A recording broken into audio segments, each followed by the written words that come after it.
الله أكبر.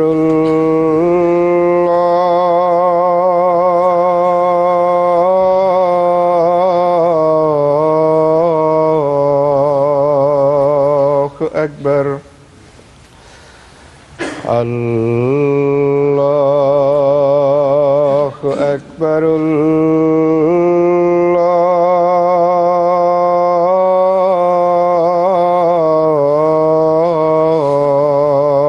الله أكبر.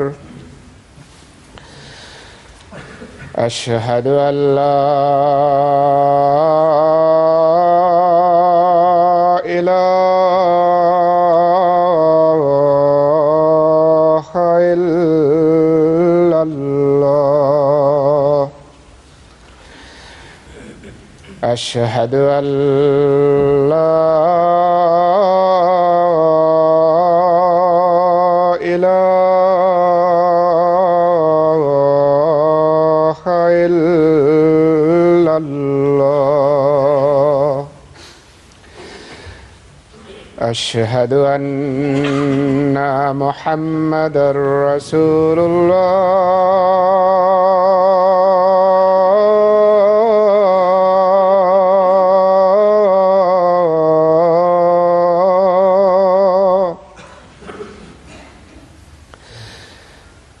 أشهد أن محمدًا رسول الله.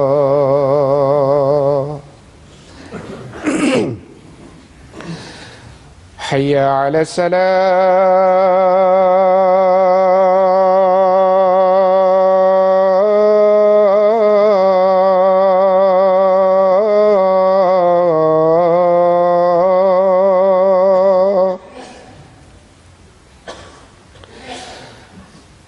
حي على الصلاة.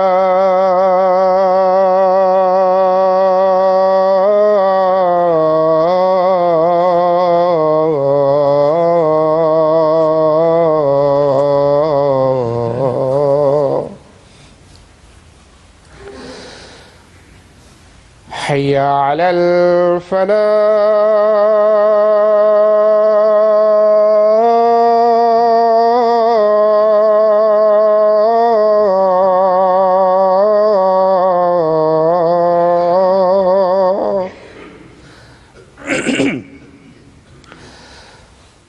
حي على الفلاح.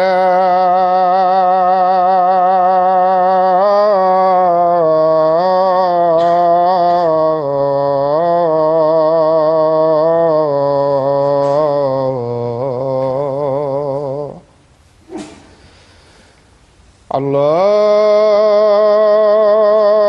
أكبر.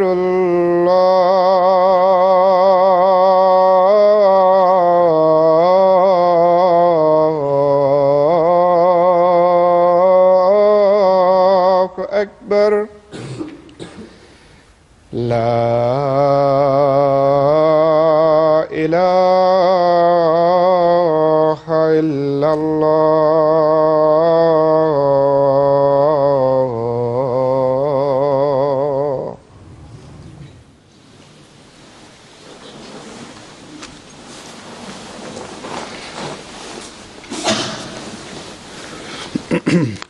अस्सलामु अलैकुम रहमतुल्लाह।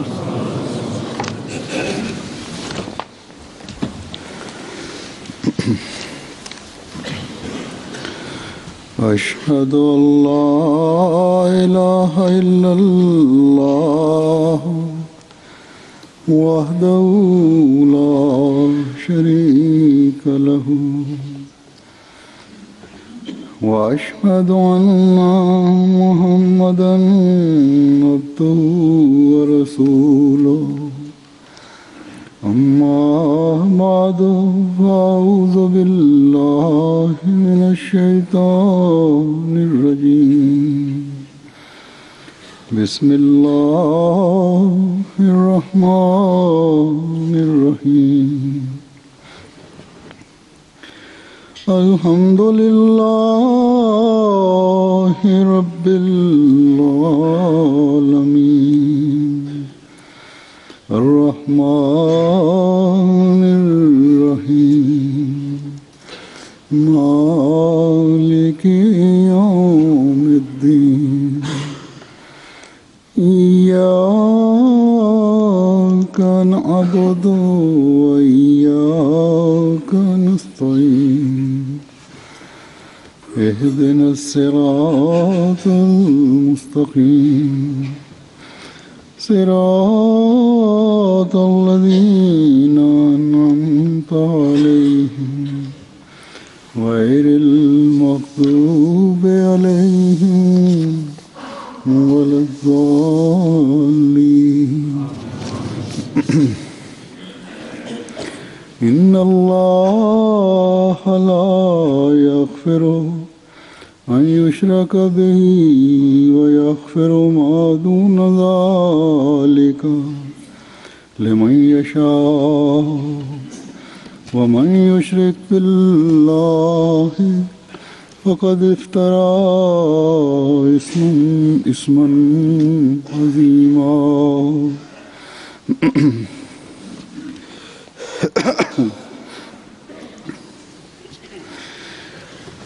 इस आयत का तर्जुमा है हिन आयत जो तर्जुमो आहे त यकीनन अल्लाह माफ़ न कंदो त उन जो को शरीक करार ॾिनो वञे ऐं उन खां अलावा सभु कुझु माफ़ करे छॾींदो जंहिंजे लाइ हू चाहे ऐं जेको अल्लाह जो शरीक करार ॾे त यकीनन उन तमामु वॾो गुनाह इफ़्तिरा कयो आहे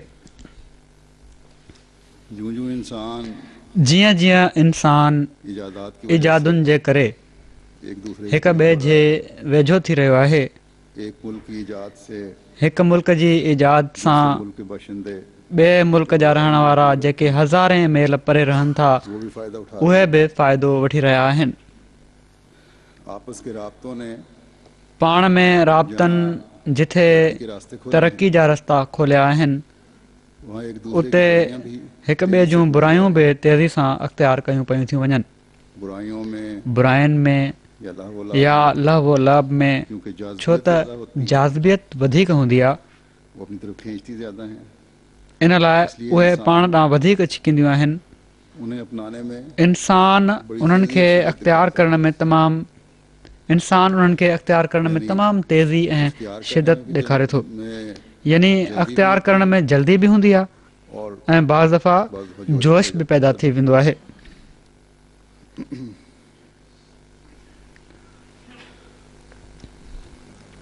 उन वक़्तु उनखे विसरी वेंदो आहे त हू केरु आहे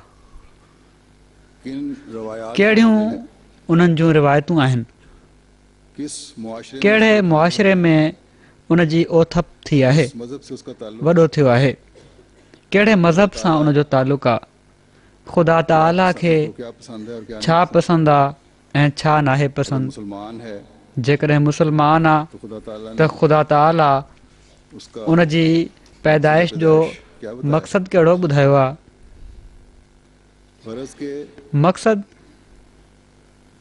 त केतिरियूं ई ग़लति ॻाल्हियूं आहिनि जेके दुनियादारी में पवणु ऐं मॉडर्न बणजण जे शौक़ में हिकिड़े चङे भले मज़हबी रुझान रखण वारे खां बि सरज़द थी थियूं वञनि एसि ताईं जो के अहमदी बि के ॻाल्हियूं मामूली सम्झी उहे करणु लॻी पवनि था जंहिंजा तमामु ख़राब नतीजा निकिरी सघनि था उन्हनि बुराइनि मां जेके गैर महसूस तरीक़े सां इंसान खे पंहिंजे ॼार में फसाए छॾींदियूं आहिनि हिकिड़ो शिरक आहे ऐं उहा हिकिड़ी अहिड़ी बुराई आहे जेका अलाह ताला जे वेझो सिर्फ़ु बुराई न आहे बल्कि तमामु वॾो नाक़ाबिले माफ़ी गुनाह आहे जहिड़ो की असीं हीअ आयत जेका मूं तिलावत कई उन में ॾिठो अलाह ताला जी तौहीद जे भेट में कंहिं बि क़िस्म जो तोड़े उहो मामूली बि इज़हार आहे जिससे जंहिंसां ख़ुदा ताला जी तौहीद ते हर्फ़ ईंदो हुजे, अल्लाह ताला को काबिल कबूल अल्लाह ताला खे उहो क़ाबिल क़बूल नाहे। एक मुसलमान सो हिकिड़ो मुस्लमान तौहीद पर जेको कायम होने का दावा करता है, तौहीद ते क़ाइमु थियण जी दावा करे थो, जेको ला इलाहा इल्लल्लाह पढ़े थो, तौहीद की बारीकी को समझते उनखे तौहीद जी बारीकी खे सम्झंदे, शिरक जी बारीकीअ खे सम्झंदे जहाँ हिन तरक़ी याफ़्ता दुनिया में तौहीद का ज़रा बराबर ख्याल नहीं रखा जाता, जिथे ख़ुदा ताला जी तौहीद जो ज़रे जेतिरो बि ख़्यालु नथो रखियो वञे, तमामु बची बची क़दम खणण जी ज़रूरत आहे। ऐं ख़ासि तौर ते असां अहमदी मुस्लमाननि खे त हीउ हमेशह पंहिंजे ज़हन में रखणु घुरिजे इमाम की बैत त असां त ज़माने जे इमाम जी बैत ई इन शर्त ते कई आहे, सामने ऐं इन शर्त खे हज़रत मसीह मऊद अलैहिस्सलातु वसलाम सभिनी खां पहिरें शर्त जे तौर ते रखियो आहे, कुनंदा जंहिंजा लफ़्ज़ ही आहिनि सेहत इस बात का करे त बैत कंदड़ सचीअ दिलि सां इन ॻाल्हि जो वाइदो करे से मुश्तनद रहे, त आईंदा उन वक़्त ताईं बस जो जेसि ताईं क़बर में दाख़िल थिए शिरक खां पासो कंदो रहंदो। होने के लिए सो ही अहमदियत में दाख़िल थियण जे लाइ, सही इस्लाम में दाख़िल थियण जे लाइ पहिरियों वाइदो आहे। को चई सघे थो पहले ही कलमा ला इलाहा इल्लल्लाह पढ़ते हैं, त मुस्लमान त पहिरियों ई कलमो ला इलाहा इल्लल्लाह पढ़ंदा आहिनि, मुसलमानों को हकीकी तोड़े हू ही कलमो पढ़ंदा आहिनि, पर अहमदियत दूसरे मज़हब वालों को जिथे मुस्लमाननि खे सही इस्लाम जी तरफ़ आणणो आहे, उते गैर मुस्लिमनि खे, ॿियनि मज़हब वारनि खे बि, कराना है, ला मज़हबनि खे बि सही इस्लाम जी तरफ़ वठी अचिणो आहे। वो पहली शर्त है, तंहिं करे कभी नहीं करेगा। शिरक जो जेको शर्त आहे, उहो पहिरियों शर्त आहे त शिरक कॾहिं बि न कंदो। कलमा जो एक मुसलमान पढ़ता है ला इलाहा इल्लल्लाह जो कलमो जेको हिकिड़ो मुस्लमान पढ़े थो, पढ़ता है, तोड़े वॾी शिदत सां ऐं वॾे ज़ोर सां शिरक जी नफ़ी करे थो, लेकिन हम देखते हैं इसके बावजूद पर असीं ॾिसूं था में त इन जे बावजूदु मुस्लमाननि में जो शिरक इन कहलाता है, शिरक जो जेको ॻुझो शिरक चवराए थो, एतिरो ख़्यालु नथो रखियो वञे। कि मुसलमानों के लिए चवण में त हीअ तमामु सवली ॻाल्हि आहे शामिल होने वाले त मुस्लमाननि मां जमायत अहमदिया में शामिल थियण वारनि जे लाइ हीउ को वॾो शर्त न आहे, लेकिन अगर गौर करें जैसा पर जेकॾहिं गौर कयूं कि मुसलमान त जहिड़ो की मूं चयो ऐसे हैं, त मुस्लमाननि मां बि केतिरा ई अहिड़ा आहिनि लेकिन शिरक जेके ज़ाहिरी शिरक न सही पर ॻुझे शिरक में मुब्तला आहिनि। अगर एक तबका क़बरुनि जी पूॼा टेकर करता है जाके जेकॾहिं हिकिड़ो तबिको कंधु निवड़ाए करे थो, क़बरुनि ते वञी सजदा कनि था, नहीं करता, त ॿियो लेकिन चढ़ावे चढ़ाकर तबिको जेको जेतोणीकि सजदो त नथो करे, पर बासूं बासे दिलि में ॻुझो शिरक खयूं वेठो हूंदो आहे। तो दुआ करते हुए टियों, जेकॾहिं क़बरुनि ते दुआ करे पियो थो त दुआ कंदे बजाए ख़ुदा जे जिसकी कब्र पर वो इन पीर फ़क़ीर खां जंहिंजी क़बर ते हू दुआ घुरी रहियो हूंदो आहे, उन खां घुरी रहियो हूंदो आहे। वाक़यात हैं कि औरतें कहती हैं ऐं अहिड़ा त केतिरा ई वाक़िया आहिनि मांगा जो औरतूं चवंदियूं आहिनि त असां ख़ुदा ताला खां घुरियोसीं त असांखे पुटु ॾे, त पुटु न ॼाओ, पर जॾहिं दाता दरबार में वञी दाता साहिब खां घुरियोसीं क्योंकि त पुटु ईमान में भी कमजोर ॼमी पियो। होती हैं अक्सर, ऐं औरतूं छो त अक्सर ईमान में बि कमज़ोर हूंदियूं आहिनि, अमूमन ऐं अमूमन नमाज़ों और इबादत मुस्लमाननि में नमाज़ुनि ऐं इबादतुनि जी तरफ़ इसलिए बेरुझान नाहे रहियो। औरतें खास तंहिं तौर करे और मर्द भी औरतूं ख़ासि तौर ते ऐं मर्द बि ऐसे वाक़यात होने पर अमूमन खुदा अहिड़ा वाक़िया थियण ते ईमान में कमजोरी ख़ुदा ताला ते ईमान में कमज़ोरी ॾेखारींदा आहिनि। बाज़ दफ़ा ईमान बिल्कुलु लेकिन ख़तम बि थी वेंदो आहे, दाता गंज बख्श या और किसी पीर फकीर पर हज़रत दाता गंज बख़्श से बढ़कर ईमान या कंहिं ॿिए पीर फ़क़ीर ते उन्हनि माण्हुनि जो ख़ुदा खां वधीक ईमान पैदा थी वेंदो आहे। औरतें और मर्द इसमें यकसां तकरीबन शामिल हैं। औरतूं ऐं मर्द तक़रीबन 5 हिकु नमाज़ें जेतिरो हिन में शामिल आहिनि। तो एक बोझ लगती हैं हर एक को। 5 निमाज़ूं आसान रास्ता उनके त हर लिए हिक खे हिकिड़ो बोझ लॻनि थियूं कब्रों पर दुआएं करने, ऐं सवलो रस्तो उन्हनि जे लाइ इहो ई आहे मदद मांगने, त क़बरुनि ते दुआऊं करणु ऐं बासूं बासण सां पंहिंजा मसइला हल कराए वठनि। और क्योंकि ये सिलसिला एक नस्ल के बाद ऐं छो त हीउ सिलसिलो में चल रहा है, हिकिड़ी पीढ़ीअ खां पोइ खुदा ताला पर ॿी ईमान पीढ़ीअ में हले पियो थो, आहिस्ता आहिस्ता खत्म हो तंहिं करे ख़ुदा ताला ते ईमान आहिस्ते आहिस्ते ख़तमु थींदो पियो थो वञे। हिंदुओं में एक नज़म गुजरी नज़र से एक हिंदू की, उसको गुज़िरियल कुझु ॾींहंनि में हिकिड़े हिंदूअ जी हिकिड़ी नज़म मुंहिंजी नज़र मां गुज़री। पैदा हुई कि उसने उनखे मुस्लमाननि में इन्हनि बिदतुनि खे ॾिसंदे हीअ जुरत पैदा थी त उन हिकिड़ी नज़म लिखी छॾी त असीं हिंदू जेके आहियूं देवी देवताउनि खे पूॼींदा आहियूं करते हैं। त मुस्लमान बि क़बरुनि ते वेंदा आहिनि ऐं पीरनि फ़क़ीरनि खे सजदा कंदा आहिनि, उन्हनि जा पुॼारी आहिनि। यहाँ तक कह दिया कि तुम उन त नऊज़ु बिल्लाह एसि ताईं चई छॾियो त तव्हीं पाण सॻोरन सल्लल्लाहु अलैहि वसल्लम खे ख़ुदा बणाए था छॾियो, जेको बहरहाल हिकिड़ो इल्ज़ाम आहे ऐं हिकिड़े सचे मोमिन ते तमामु हिकिड़ो मकरूह इल्ज़ाम आहे। वसल्लम से बढ़कर पाण सॻोरन सल्लल्लाहु अलैहि वसल्लम था, खां वधी करे त न को तौहीद जो अलमबरदार हुयो, न थी सघे थो। ना तो तौहीद पाण सॻोरन सल्लल्लाहु अलैहि वसल्लम खां वधी करे और ना हो सकता है। त न को तौहीद जी तालीम ॾियण वारो हो, न थी सघे थो। तौहीद का फहम पाण सॻोरन सल्लल्लाहु अलैहि वसल्लम खां वधी करे तौहीद अपने आप पर जो फ़हम ऐं इदराक हासिल कंदे को लागू करने वाला पंहिंजो पाण ते था। इन तौहीद खे लागू करण वारो न को हो, न थी सघे थो। तौहीद की हकीकत को तौहीद जी हक़ीक़त खे जो खुदा ताला को उहो ई सम्झी सघे थो हर चीज पर फोकस देने वाला, जेको ख़ुदा ताला खे और आप हर शइ ते फ़ौक़ियत ॾियण वारो हुजे। कौन ऐं पाण सॻोरन सल्लल्लाहु अलैहि वसल्लम खां वधीक केरु अलाह ताला खे और आप फ़ौक़ियत ॾियण बेचैन हो सकता है। ऐं अलाह ताला खे हासिल करण में बेचैन थी सघे पियो। तारीख़ गवाही देती है कि घंटों और दिनों उन्हनि जी अल्लाह ताला की इबादत में नबूअत जे ज़माने खां पहिरियां जी तारीख़ ही शाहिदी ॾिए थी त कलाकनि जा कलाक ऐं ॾींहंनि जा ॾींहं दुआ है अलॻि अलाह ताला जी इबादत में मसरूफ़ रहंदा हुआ। रसूल के लिए पाण सॻोरन सल्लल्लाहु अलैहि वसल्लम जी हिकिड़ी दुआ आहे, हीअ दुआ ई ख़ुदा ताला जी मोहबत जे हुसूल जे लाइ दिली ख़्वाहिश ऐं बेचैनी जो पतो ॾिए थी। बेचैन होकर ये अर्ज़ करते हैं पाण सॻोरा सल्लल्लाहु अलैहि वसल्लम पंहिंजे मौला जे अॻियां तमामु बेचैन थी ही अर्ज़ कनि था त अल्लाहुम्मा अर्ज़ुक़नी हुब्बक व हुब्ब मई यनफ़उनी हुब्बुहु इंदक अल्लाहुम्मा मा रज़क़तनी मिम्मा उहिब्बु फजअलहु कुव्वतन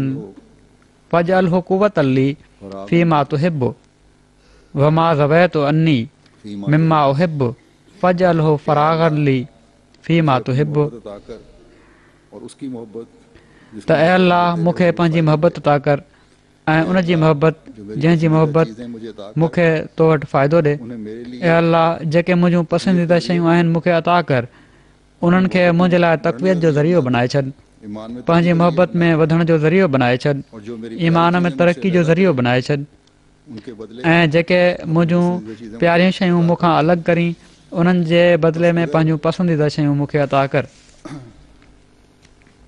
आप सो जेकॾहिं अल्लाह ताला से पाण सॻोरा सल्लल्लाहु अलैहि वसल्लम की मोहब्बत मांगते हैं अल्लाह ताला खां कंहिं शइ जी मोहबत घुरनि था त उन शइ जी दुनिया की हर जेका ख़ुदा ताला खे पसंदि आहे ऐं दुनिया जी हर पसंदीदा शइ दुआ जी मोहबत अर्ज के साथ मांगते हैं कि ये मुझे पाण सॻोरा सल्लल्लाहु अलैहि वसल्लम इन दुआ ऐं अर्ज़ सां घुरनि पिया था अल्लाह की मोहब्बत में भी बढ़ाए।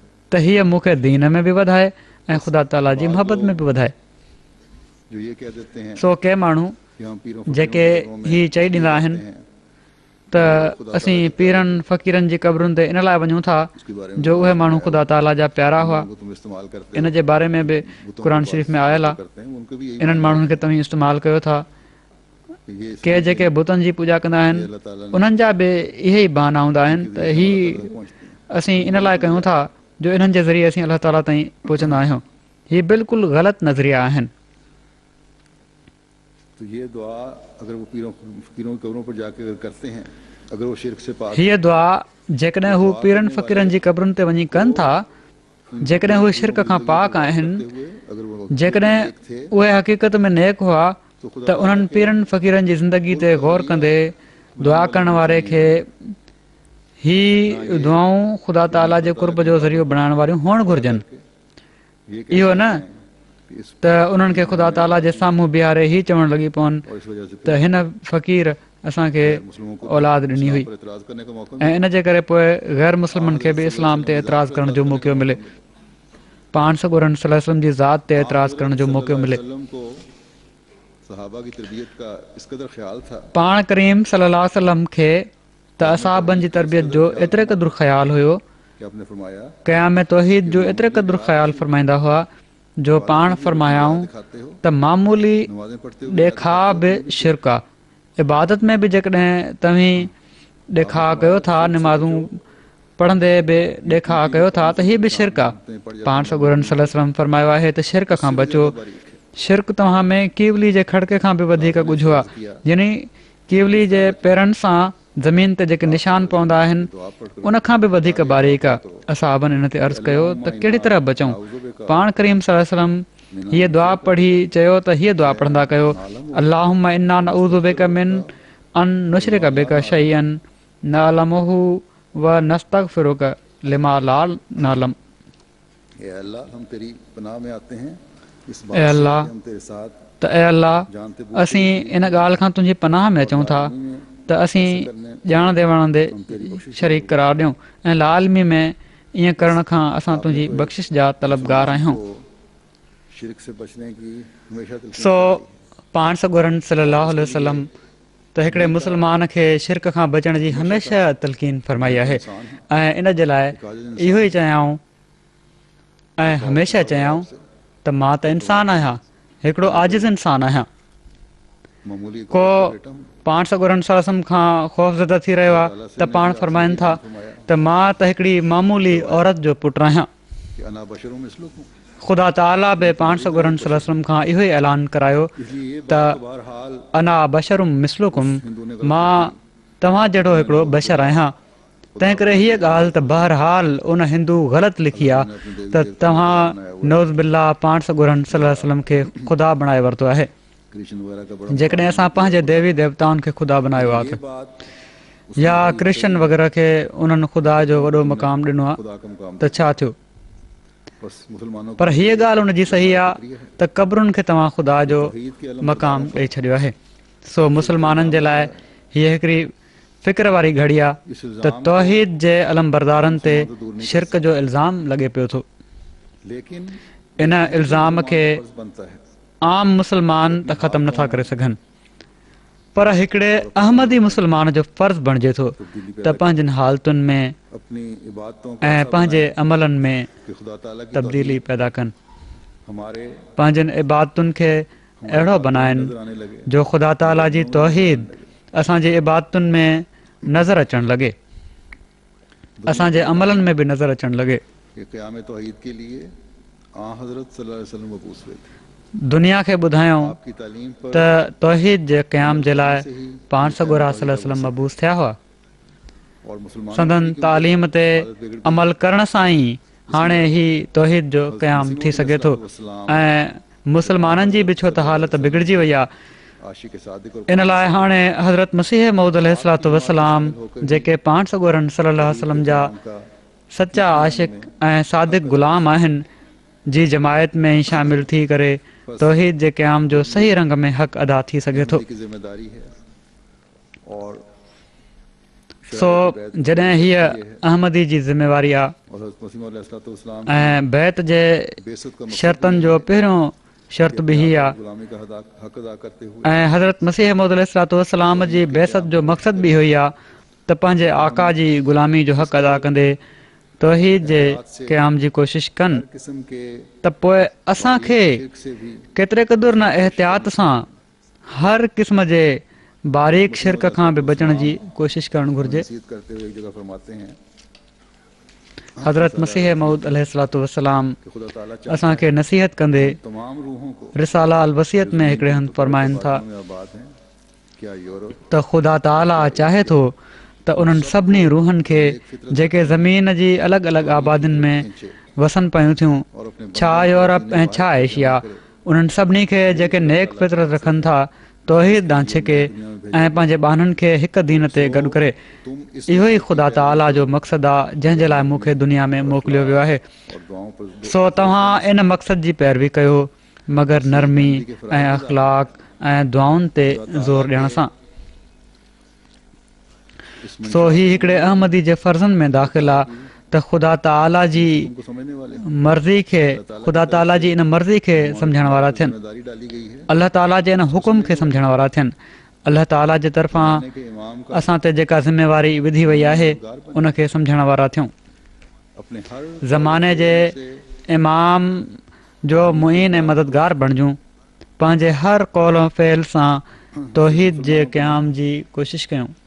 दूसरे मज़हब के मानने वालों को भी तौहीद के पैगाम के ज़रिए सिर्फ़ दीन वाहिद पर सिर्फ़ मुसलमाननि खे न, ॿियनि मज़हब खे जे मञण वारनि खे बि तौहीद जे पैगाम जे ज़रिए दीन वाहिद ते गॾु करण जी कोशिशि कयूं। बयान फरमाया कि नरमी भी हो तुम्हारी इन जे लाइ जेको तरीक़ो हज़रत मसीह मऊद अलैहिस्सलातु वस्सलाम बयानु फ़रमायो आहे त तव्हां जिन ॻाल्हियुनि में नरमी बि हुजे ऐं अख़लाक जो उम्दा मुज़ाहिरो बि हुजे, ख़ुदि माण्हू तव्हांजा अख़लाक ॾिसनि ऐं तवजो कनि, ऐं सभिनी खां वधीक ही त दुआउनि ते ज़ोर ॾियो। राइज हो जाएं हमेशह यादि रखणु घुरिजे त कुझु बिदतूं जॾहिं भेजी हुई असल तालीम राइज थी वञनि त असुल तालीम खां परे वठी वेंदियूं आहिनि, ऐं पोइ ख़ुदा ताला जी मोकिलियल असुल तालीम इंसान खे विसरी वेंदी आहे। बिगाड़ती हैं ऐं हीअ बिदतूं पोइ बाज़ दफ़ा छा अक्सर दीन खे बिगाड़ींदियूं आहिनि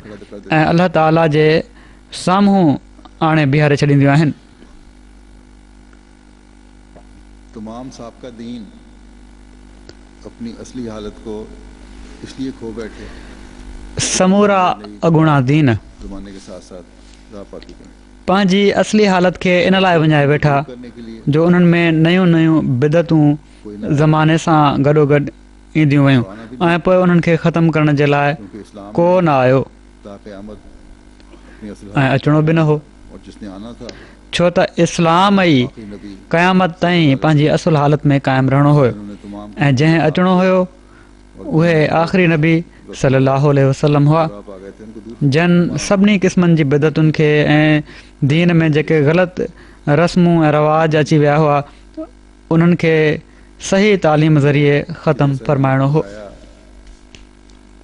कि इन बिदात में भी बाज़ मुसलमान तोड़े जहिड़ो की मूं ॿुधायो गलत त ही बिदतूं बि मुसलमानों में किन मुसलमाननि में ग़लति तौर ते अची वियूं आहिनि और बाज़ बिदात ऐसी हैं और गलत तर्ज अमल ऐं के बिदतूं अहिड़ियूं आहिनि की वजह से ऐं ग़लति तर्ज़ अमल अहिड़ा आहिनि न सिर्फ मख्फी शिर्क जंहिंजे करे शिर्क की बाज़ हमें नजर आता शिरक बि दाख़िल थी वियो आहे। है लेकिन न सिर्फ़ु ॻुझो शिरक बल्कि ज़ाहिरी शिरक बि किन जॻहुनि ते असांखे नज़र अचे पियो थो, ज़माने के इमाम को पर अल्लाह ताला पंहिंजे वाइदे जे मुताबिक़ इस शिर्क हिन ज़माने जे इमाम खे मोकिले इस्लाम को महफूज करने के हिन शिरक ऐं बिदत खां इस्लाम खे महफ़ूज़ करण जा सामान करे फिटी कया आहिनि इन्हीं ऐं इंशा ताला ही महफ़ूज़ रहंदो। में राह पा गई हैं मुसलमानों में राह पा गई हैं इहे ई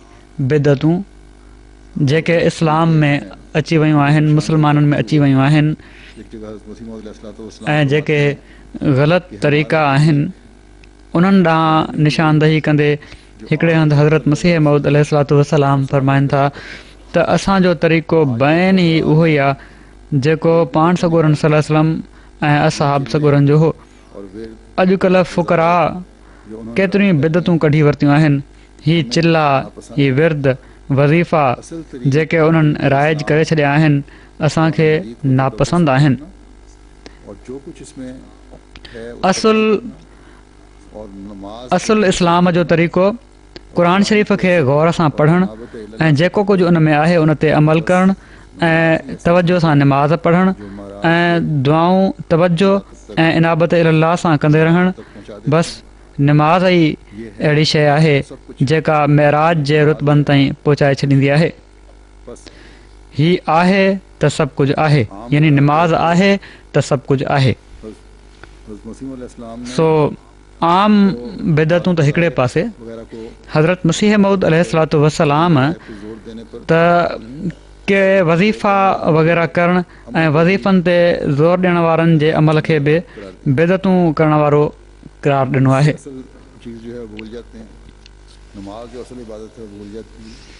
छो त इन सां असुलु शइ जेका आहे उहा विसरी थी वञे, निमाज़ जेका असुलु इबादत आहे उहा विसरी थी वञे, उन्हनि खे निमाज़ विसरी थी वञे ऐं विर्द ऐं वज़ीफ़नि ते ज़ोर शुरू थो थी वञे ऐं पोइ हीअ बि शैतानी अमलनि मां हिकिड़ो अमल बणिजी थो वञे। हिकिड़े बुज़ुर्ग जो किसो अचे थो त उन्हनि जी भेण जेका तमामु नेक हुई, निमाज़ूं पढ़ण वारी, तहजद गुज़ार, तहजद पढ़ण वारी, ॿियनि नफ़लनि ते ज़ोर ॾियण वारी, उन किन मजलिसुनि में वञी या माण्हुनि खां मुतासिर थी विर्द ऐं ज़िक्र ऐं वज़ीफ़नि जी तरफ़ वधीक तवजो ॾियणु शुरू करे ॾिनी। उन तरफ़ वधीक उनजो लाड़ो थी वियो ऐं पोइ आहिस्ते आहिस्ते जेके ॾींहं जा नफ़िल हुआ उहे छॾे ॾिनई। उन बुज़ुर्ग खे शक पियो त उन पुछियो, उन चयो त साईं हाणे त मां वधीक विर्द ऐं वज़ीफ़ा करे थी वठां। उन बुज़ुर्ग उनखे सम्झायो त हीउ ग़लति तरीक़ो आहे, बहरहाल सम्झी न। उन चयो त मां सही थी कयां। आहिस्ते आहिस्ते तहजद जी निमाज़ पढ़ण बि छॾे ॾिनई, उन जी जॻह ते बि ज़िक्र शुरू थी वियो। उन चयोसि त ॾिस, जेको ज़िक्र तूं करें पई थी हीउ शैतान तोखे वर्गलाए पियो थो, इन लाइ बच, हीउ को ख़ुदा जो हुकुम न आहे। जेकॾहिं तूं इन खां बचणो आहे त तूं लाहौल पढ़ंदी कर, बची वेंदी आहे। कुझु वक़्त खां पोइ उन बुज़ुर्ग औरत खे ॾिठो त फ़र्ज़ निमाज़ुनि जी तरफ़ बि मुंहिंजी बेरग़बती थी रही आहे। कुझु वक़्त खां पोइ उन बुज़ुर्ग औरत ॾिठो त फ़र्ज़ निमाज़ुनि जी तरफ़ बि मुंहिंजी बेरग़बती थी रही आहे ऐं पोइ पाण उनखे अहसासु पैदा थियो। पोइ उन शैतान खां बचण जे लाइ लाहौल पढ़णु शुरू करे ॾिनो, लाहौल वला कुव्वत इल्ला बिल्लाह। पोइ आहिस्ते आहिस्ते उनजी निमाज़ुनि जी तरफ़ तवजो पैदा थी ऐं उन में इन्हमाक पैदा थियो। पोइ तहजद जी तरफ़ तवजो पैदा थी, पोइ नफ़लनि जी तरफ़ तवजो पैदा थी। त बाज़ दफ़ा इंसान खे किन ॻाल्हियुनि जो पूरी तरह इल्मु नाहे हूंदो, हू सम्झंदो आहे त मां के नेकियूं जेके कयां पियो थो इहे करण जो वॾो फ़ाइदो आहे ऐं ज़िक्र करण सां या विर्द वज़ीफ़ा करण सां वॾो मक़ाम हासिलु थी सघे थो। तोड़े खणी हीअ तमामु सुठी ॻाल्हि आहे, ज़िक्र करणु घुरिजे, ज़िक्र ख़ुदा ताला जो ज़िक्र ज़बान ते हर वक़्तु रखणु घुरिजे, पर जेके अलाह ताला फ़र्ज़ ॿुधाया आहिनि उहे पूरा करे पोइ ऐं पाण सॻुरनि सां असांजे साम्हूं नफ़िलनि ऐं तहजद जी जेका सुनत क़ाइमु फरमाई आहे उनखे करण सां गॾोगॾु हीअ शयूं हुजनि पोइ ठीकु आहे। पर सिर्फ़ु हिकिड़ी शइ ते ज़ोर ॾेई छॾणु ऐं असुलु फ़र्ज़नि खे छॾे ॾियणु, सुनत खे छॾे ॾियणु, हीअ ग़लति तरीक़ो आहे। सो हमेशह यादि रखणु घुरिजे त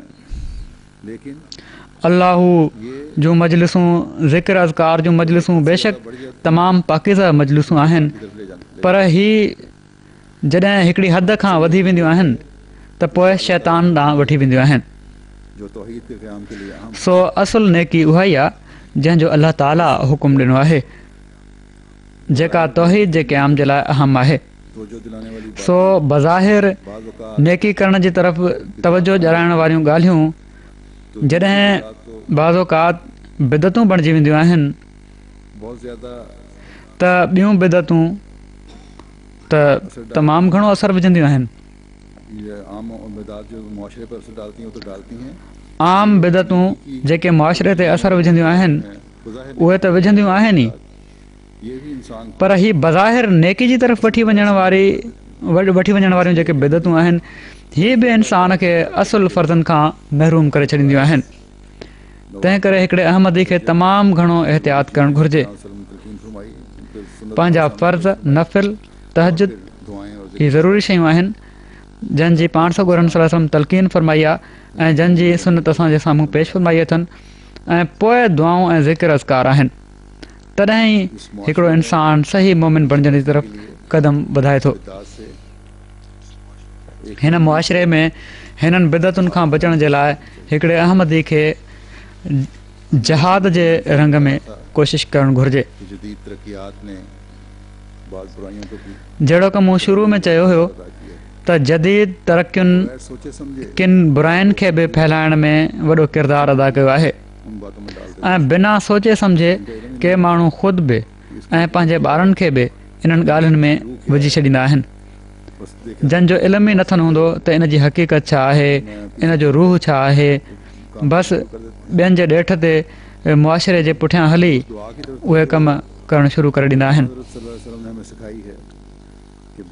जेकॾहिं उन दुआ जी तरफ़ तवजो हुजे जेका पाण सॻोरम सल्लल्लाहु अलैहि वसल्लम असांखे सेखारी आहे त के ॻाल्हियूं जेके लाइल्मी में थी वेंदियूं आहिनि उन्हनि खे करण ते बि ए अल्लाह असांखे तुंहिंजी बख़्शिश घुरिजे त जॾहिं दुआ नेकनियती सां हूंदी आहे ऐं अलाह ताला जी बख़्शिश हूंदी आहे त पोइ आईंदा इंसानु किन बुराइनि खां बि महफ़ूज़ थी वेंदो आहे। बहरहाल इन बुराईअ जी जेका अॼुकल्ह ओलह में हिननि ॾींहंनि में वॾे धूमधाम सां मल्हाई वेंदी आहे ऐं ईंदड़ कुझु ॾींहंनि में मल्हाई वेंदी उन जी मां ॻाल्हि करणु चाहियां थो। हीअ हैलोवीन जी हिकिड़ी रस्म आहे। जहिड़ो की मूं चयो हुयो त अहमदी बि बिना सोचे सम्झे पंहिंजे ॿारनि खे इन में शामिलु थियण जी इजाज़त ॾेई छॾींदा आहिनि। हालांकि जेकॾहिं इन खे गहराई में वञी ॾिसूं त हीअ ईसाइत में आयल हिकिड़ी अहिड़ी बिदत आहे जेका शिरक जे वेझो करे थी छॾे।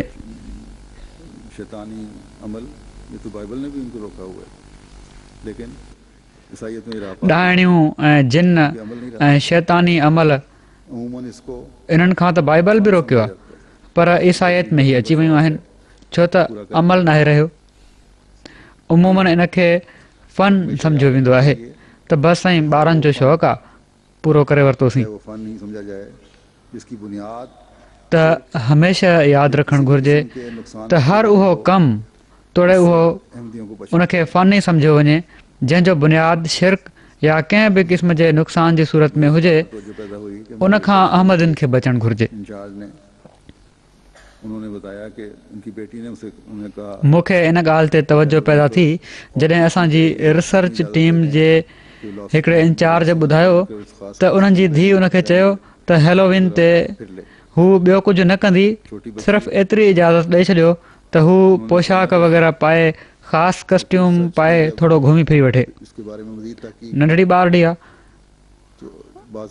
उनखे मना करे छॾियो ऐं पोइ जॾहिं रिसर्च कयईं ऐं इन जे बारे में मज़ीद तहक़ीक़ कयईं त के अजीब क़िस्म जा हक़ाइक़ साम्हूं आया त मूं उनखे चयो त मूंखे बि कुझु हवाला ॾेई छॾियो जीअं त जेके मूं ॾिठा उनजो ख़ुलासो मां बयानु कयां थो छो त अक्सर ॿारड़ियूं मूंखां सुवाल कंदा रहंदा आहिनि ख़तनि में पुछंदा रहंदा आहिनि त हैलोविन में शामिलु थियण जो कहिड़ो नुक़सानु आहे।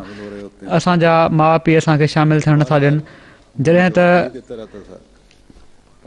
किन ॿियनि अहमदी ख़ानदाननि जा ॿार पंहिंजे पीउ माउ जी इजाज़त सां इन में शामिलु थींदा रहंदा आहिनि।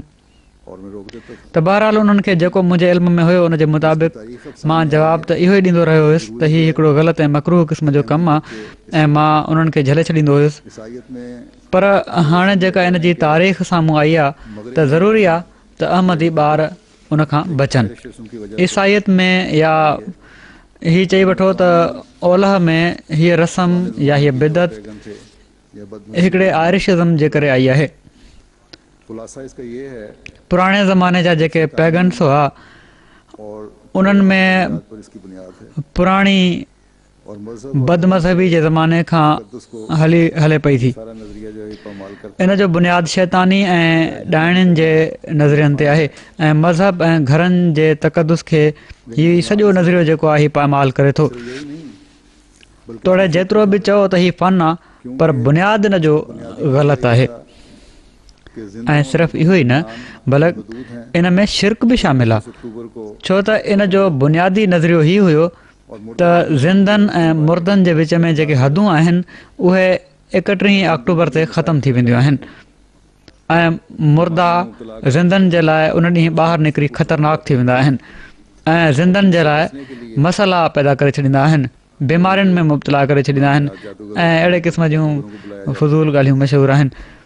ऐं पोइ उनखां बचण जे लाइ जेके हिननि जा ठहियल जादूगर हूंदा आहिनि, सखणा जादूगर हूंदा आहिनि, उन्हनि जादूगरनि खे सॾियो वेंदो आहे जेके जानवरनि ऐं फ़सलुनि जी उन्हनि खां वठी हिकिड़े ख़ासि तरीक़े सां क़ुर्बानी कंदा आहिनि ऐं बॉन फायर बि इन ई नज़रिए में शामिल आहे त जीअं उन मुर्दा रूहनि खे इन्हनि हरकतुनि खां रोकिजे, उन्हनि मुर्दनि खे ड्रिॼारे या के क़ुर्बानियूं ॾेई उन्हनि खे ख़ुशि करे झलिजे। ऐं पोइ हीअ आहे त पोइ जेकॾहिं ड्रिॼारणो आहे त उन जे लाइ कस्ट्यूम ऐं ख़ासि क़िस्म जूं पोशाकूं वग़ैरह ठाहियूं वयूं आहिनि, मास्क वग़ैरह पाता वेंदा आहिनि। बहरहाल बाद में जहिड़ो की मूं चयो जॾहिं ईसाइत फैलिजी त उन्हनि बि हिन रस्म खे अख़्तियार करे वरितो ऐं हीअ बि हिननि जे वॾे ॾींहं तौरु इन में शामिल कई वई।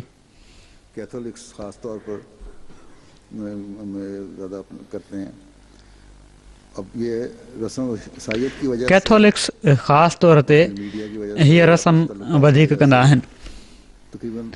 हाणे हीअ रस्म ईसाइत जे करे ऐं पोइ मीडिया जे करे, पाण में तालुकात जे करे तक़रीबन सॼी दुनिया में ख़ासि तौर ते ओलह में, अमरीका में, कैनेडा में, हिते UK में, जापान में, न्यूज़ीलैंड में, ऑस्ट्रेलिया वग़ैरह में, यूरोप जे मुल्कनि में पखिड़िजी चुकी आहे।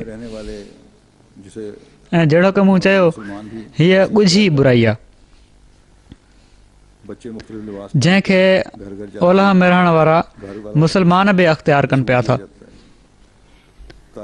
ॿार मुख़्तलिफ़ पोशाकूं पाए घर घर वञनि था, घर वारनि खां कुझु वसूल कयो वेंदो आहे त जीअं रूहनि खे सुकून पहुचाइजे। घर वारा यानी घर वारा जेकॾहिं इन्हनि मुख़्तलिफ़ क़िस्मनि जूं पोशाकूं पातल ॿारनि खे कुझु ॾेई छॾींदा त मतिलबु हीअ आहे त हाणे मुर्दा उन घर खे को नुक़सान न रसाईंदा। हीअ हिकिड़ो शिरक आहे।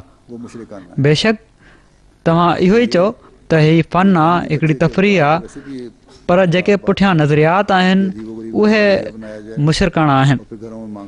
ऐं पोइ हीअ त हूअं बि हीअ हिकिड़े अहमदी ॿार जे वक़ार जे ख़िलाफ़ु ॻाल्हि आहे त अजीबो ग़रीब क़िस्म जो होलियो ठाहिजे ऐं पोइ घरनि में फ़क़ीरनि वांगुरु घुरंदा वतनि।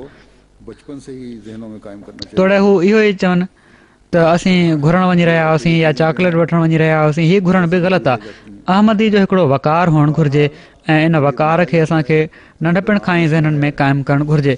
ऐं पोइ हीअ शयूं जेके आहिनि मज़हब खां बि परे वठी वेंदियूं आहिनि। बहरहाल जॾहिं हीअ मल्हायो वेंदो आहे त पैगाम उन में हीअ आहे त ॾाहिणियुनि जो वजूद, बदरूहनि जो वजूद, शैतान जी पूॼा, माफ़ोकुल फितरत शयुनि ते आर्ज़ी तौर ते जेको यकीन आहे उहो फ़न लाइ करे वठण में को हर्ज न आहे। हीअ तमामु ग़लति नज़रियो आहे। सो हीअ सभु शैतानी शयूं आहिनि। इन खां असांजे ॿारनि खे न सिर्फ़ु पासो करणु घुरिजे बल्कि सख़्ती सां बचणु घुरिजे। माज़ी क़रीब ताईं ॻोठनि में रहण वारा जेके माण्हू हुआ उहे ॿारनि खे जेके अहिड़ी तरह उन्हनि जे दर ते घुरण वेंदा हुआ इहो सोचे बि कुझु ॾेई छॾींदा हुआ त मुर्दा रूह असांखे नुक़सान न पहुचाइनि। बहरहाल छो त ॿार ऐं उन्हनि जा के वॾा बि ॿारनि जे तरफ़ां पुछंदा रहंदा आहिनि, तंहिं करे मां ॿुधाए रहियो आहियां त हीअ हिकिड़ी बद रस्म आहे ऐं अहिड़ी रस्म आहे जेका शिरक ॾांहुं वठी वञण वारी आहे। ऐं पोइ इन जे करे ॿारनि में फ़न जे नाले ते, तफ़रीह जे नाले ते इहे ग़लति हरकतूं करण जी ज़रूरत पैदा थींदी आहे। इन जे करे ॿारनि में फ़न जे नाले ते, तफ़रीह जे नाले ते ग़लति हरकतूं करण जी ज़रूरत पैदा थींदी आहे। माउ पीउ पाड़ेसियुनि सां बदअख़लाक़ी सां पेश ईंदा आहिनि, माउ पीउ सां बि ऐं पाड़ेसियुनि सां बि ऐं पंहिंजे माहौल सां बि। पंहिंजे वॾनि सां बि बदअख़लाक़ी सां पेश अचण जो रुझान बि इन जे करे वधंदो पियो थो वञे। तफ़सीलात मिल जाते हैं हीअ बि हिकिड़ो सर्वे आहे। और मिल रही है, लेकिन एसि ताईं जो ॿिया जुर्म बि इन लाइ वधनि पिया था, अहिड़े क़िस्म जी हरकतुनि सां उन्हनि में ज़रूरत पैदा थींदी पई थी वञे। मग़रिब में या उलह में हर बुराई खे ॿारनि जे हक़नि ऐं फ़न जे नाले ते तहफ़ुज़ात मिली वेंदा आहिनि, इजाज़त मिली वेंदी आहे ऐं मिली रही आहे। पर हाणे पाण ई माण्हू इन जे ख़िलाफ़ु आवाज़ उथारण लॻी पिया आहिनि, छो त इन सां अख़लाक़ बर्बाद थी रहिया आहिनि। पोइ हैलोवीन जे ख़िलाफ़ु चवण वारा हीअ बि चवनि था त इन सां ॿारनि में तफ़रीह जे नाले ते ॿियनि खे ड्रिॼारण ऐं हिसाइण जी बुराई जहिड़ो कमु मूं ॿुधायो वधी रही आहे ऐं जुर्म बि इन जे करे वधी रहिया आहिनि। हिकु त फ़िल्मुनि ग़लति तरबियत कई आहे, पोइ जेकॾहिं अमली तौर ते अहिड़ियूं हरकतूं करणु लॻी पवनि ऐं उन्हनि खे तफ़रीह जे नाले ते वॾा इनकरेज करणु शुरू करे ॾियनि त पोइ मुआशिरे में पोइ बिगाड़ ई पैदा थींदो, ॿियो छा थो थी सघे। ऐं पोइ असांजे लाइ सभिनी खां वॾी ॻाल्हि जहिड़ो की मूं चयो, मुर्दनि खे ख़ुदा जे साम्हूं बीहारे, मुक़ाबले ते बीहारे, उन्हनि जे कंहिं बि ग़लति अमल खां महफ़ूज़ करण जो शैतानी तरीक़ो अख़्तियार कयो वियो आहे। ॼण त ख़ुदा ताला जे मुक़ाबले ते बीहारे हिकिड़ो शिरक क़ाइमु कयो पियो थो वञे, या ॿारनि खे तोहफ़ा वग़ैरह ॾेई उन्हनि जे रूहनि खे ख़ुशि कयो पियो थो वञे, या जादूगरनि जे ज़रिए सां जादू करे ड्रिॼारियो पियो थो वञे। बहरहाल हीउ तमामु हिकिड़ो लग़व ऐं बेहुदा तसवुरु आहे। हिकिड़ा मुसनिफ़ आहिनि डॉक्टर ग्रेस कैटरमैन MD, हू पंहिंजे किताब you and your child's problems में लिखनि था त a tragic by product of fear in the lives of children as early as pre-adolescence is the interest and involvement in supernatural occult phenomena।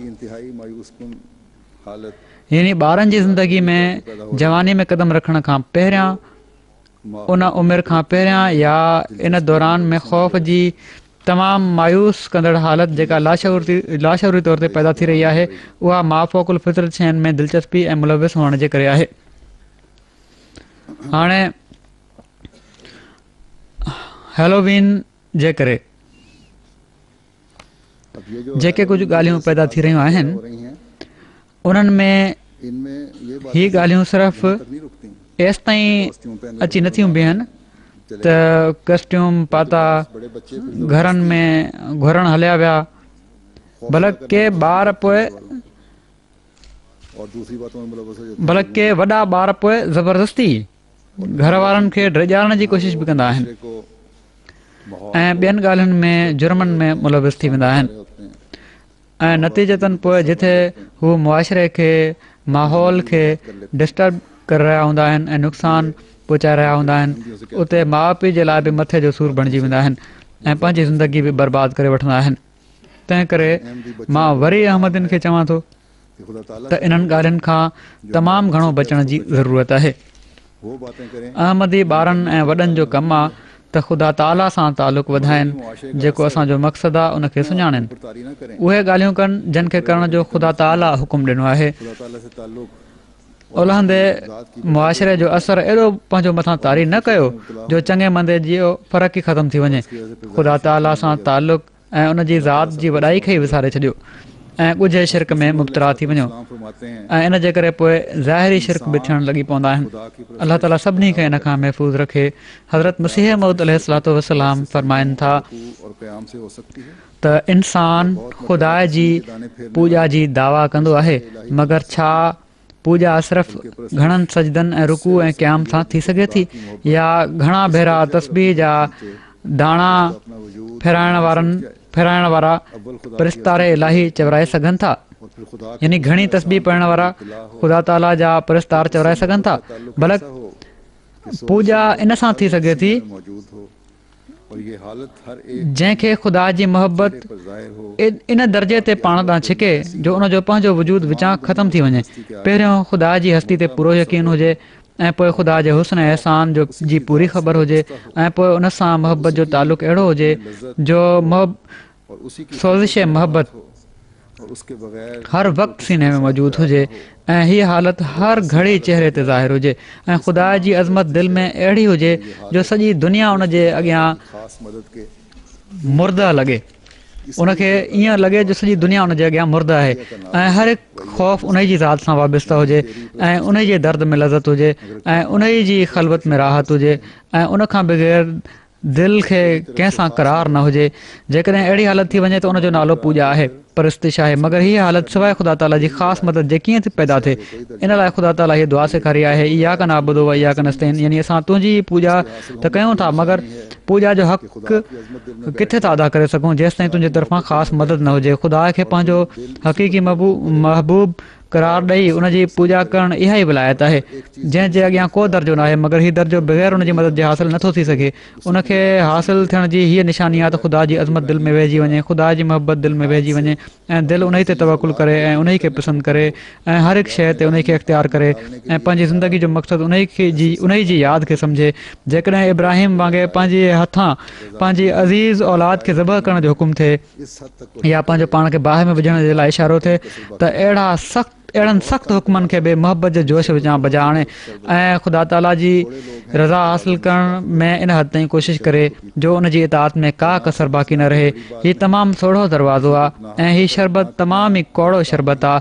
थोरा माण्हू आहिनि जेके इन दरवाज़े मां दाख़िलु थींदा आहिनि ऐं इन शरबत खे पीअंदा आहिनि।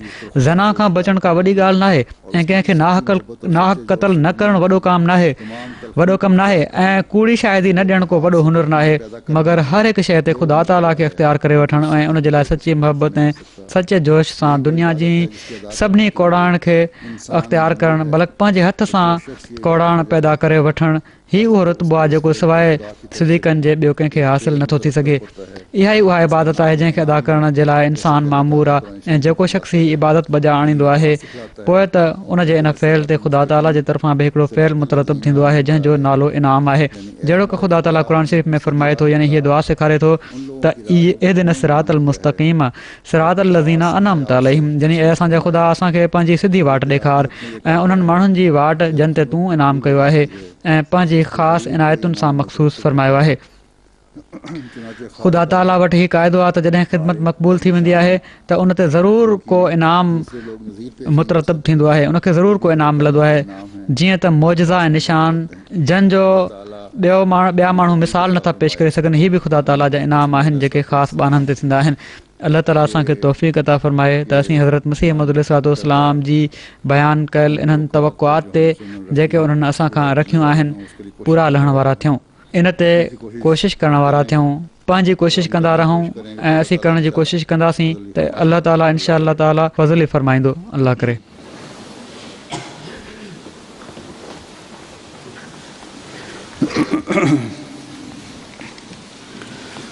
अल्हम्दुलिल्लाह